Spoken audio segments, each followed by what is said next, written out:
Hello comparison test viewers and welcome to the 2020 model year. To kick the year off, here we have the 2020 Kia Telluride, which is a brand new model for Kia.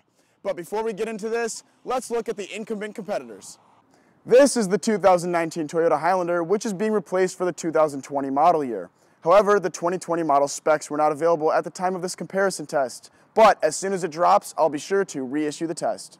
Same goes for this 2019 Honda Pilot, which is rumored to have an updated version for the 2020 model year. However, the Pilot and Highlander have remained strong sellers throughout the year 2019, so it's still worth comparing them to the brand new Telluride. Now, before we begin the comparison, let me explain a few things. I evaluate each of the three SUVs on a scale from 1 to 10 in 8 different categories at the end of the video. Also, I will be evaluating the SX trim of the Telluride, the limited trim of the Highlander, as well as the touring trim of the Pilot, without any options or packages added. They will just be the base trims to make sure that the comparison is as fair as possible. Now, with that being said, let's delve right into the 2020 Telluride. The SX trim starts at $41,490.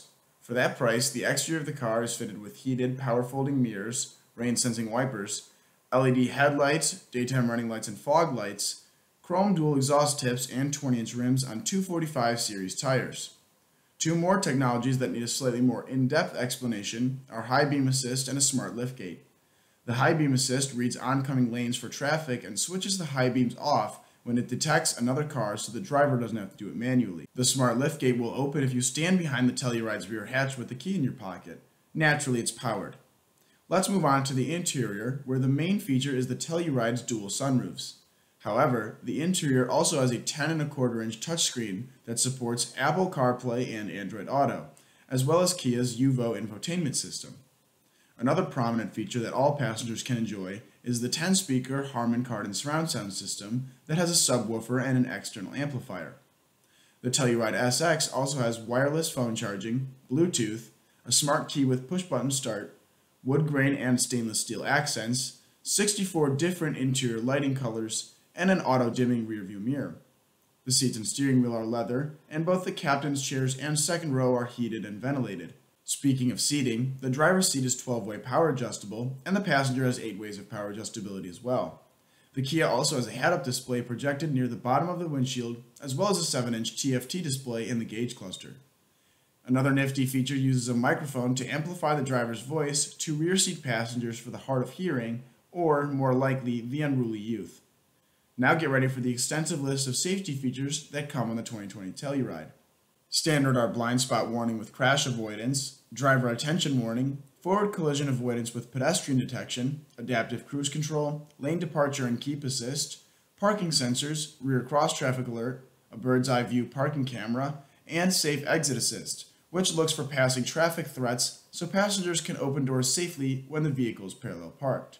Let's now look at the 2019 Toyota Highlander Limited. The front-wheel drive model starts at $42,780.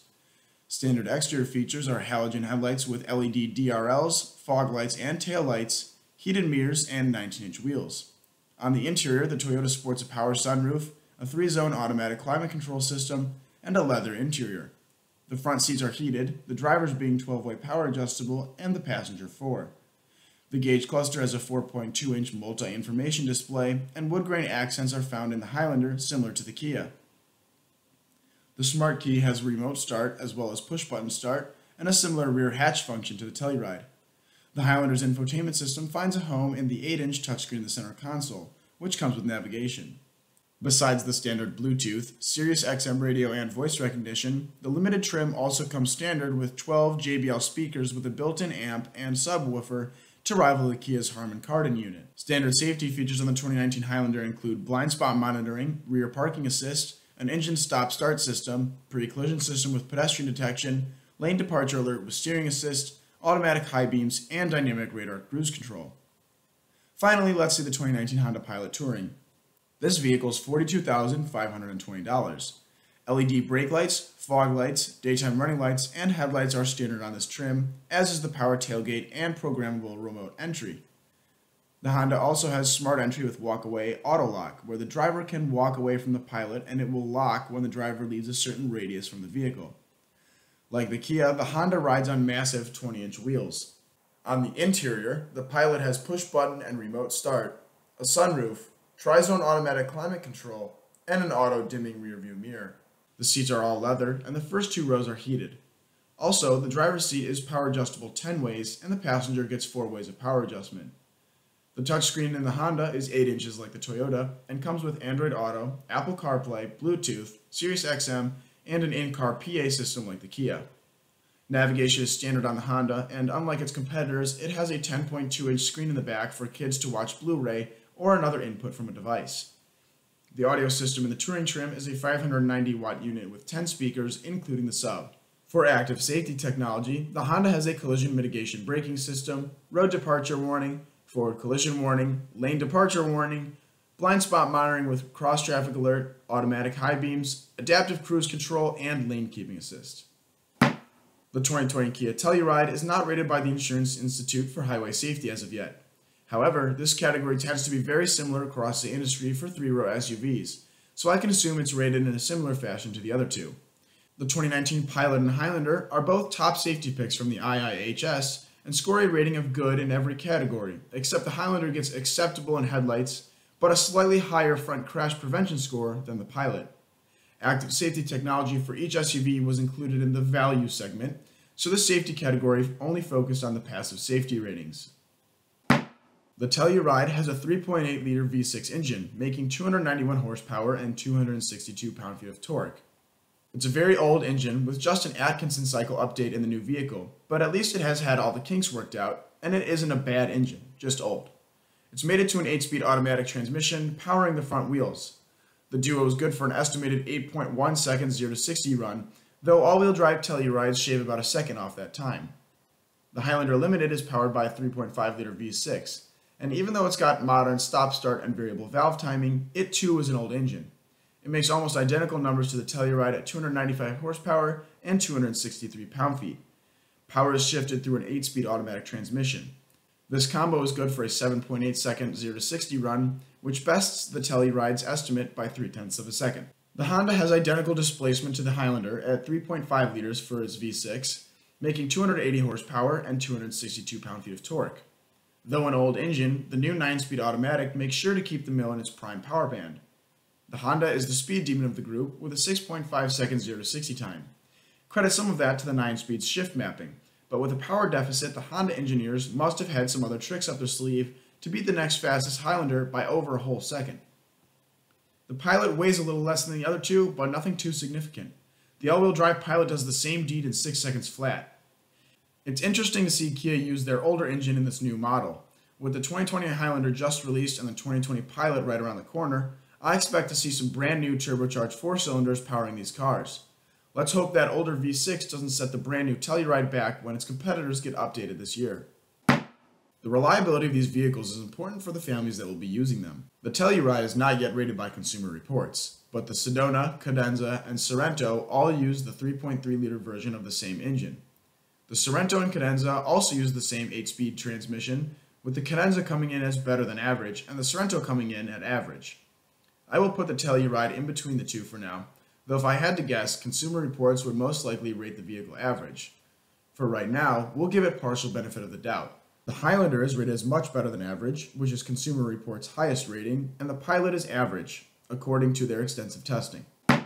Another important feature in every new car is its fuel economy, even when said car is a 3-row SUV. The 2020 Telluride is rated at 20 miles per gallon in the city and 26 on the highway. The Highlander bests it by 1 in each category respectively, at 21 in the city and 27 on the highway. The Pilot splits the difference with 20 in the city and 27 on the highway.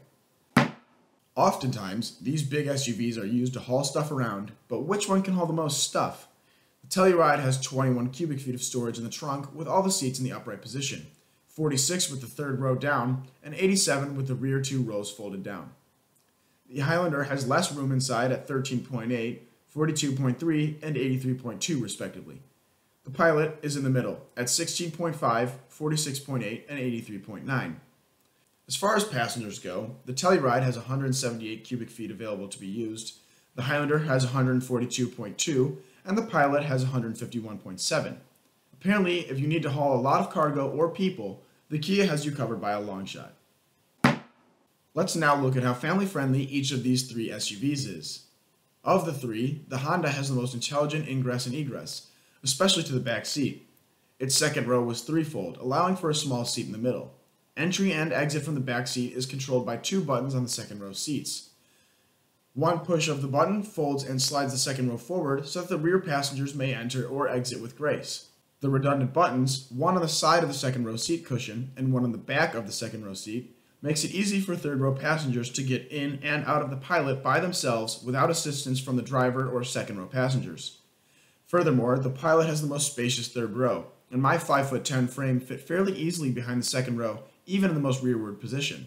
The other two have a third row that is usable only for children or adults over a short distance. However, the Telluride and Highlander had bucket seats for the second row, with an aisle between the two. In the Highlander, the aisle can be taken up by a fold-out tray with cup holders that slides down when access to the aisle is needed. Honda put 2 cup holders per second row passenger on the door, which is a less than ideal spot because the door opens and closes and the drinks could spill. But again, Honda's seat design was ergonomically miles ahead. The Highlander has a nice tray running the length of the dashboard to store cell phones, pens, receipts, snacks, and more, which is a nice touch for the front row passengers. Also, the Highlander has a huge storage compartment in the center console with 2 sliding covers. The 2-cover design seems kind of ridiculous when they both lead to the same negative space for storage, but nonetheless, a purse and then some could easily fit down there. Finally, let's look at our very last area of competition, which is styling. Of course, this category is purely subjective, so if your tastes differ from mine, feel free to take that into account at the end of the video. I prefer the Telluride styling on both the interior and exterior, but that may be because it's a more modern vehicle. I've seen the 2020 Highlander, and though it's a good-looking vehicle, I wouldn't call it stunning. I am very excited for the new Pilot, however, because this current one dates back to 2016. Plus, my favorite styling on a midsize sedan right now is the Accord, and I also liked the Civic better than any other compact sedan as well.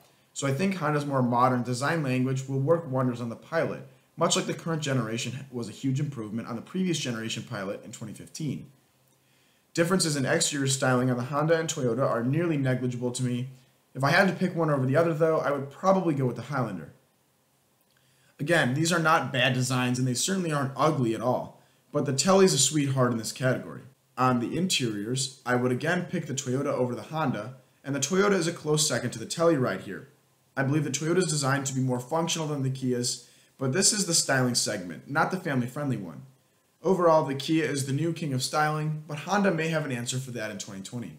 Here are the rankings for each of the 3 SUVs on a scale from 1 to 10 in each of the 8 categories. Kia and Hyundai have always offered the most value for the money, as they still try and prove themselves as brands that can be competitive with the likes of Toyota and Honda. The Telluride was the cheapest of the group and offered a significant number of features.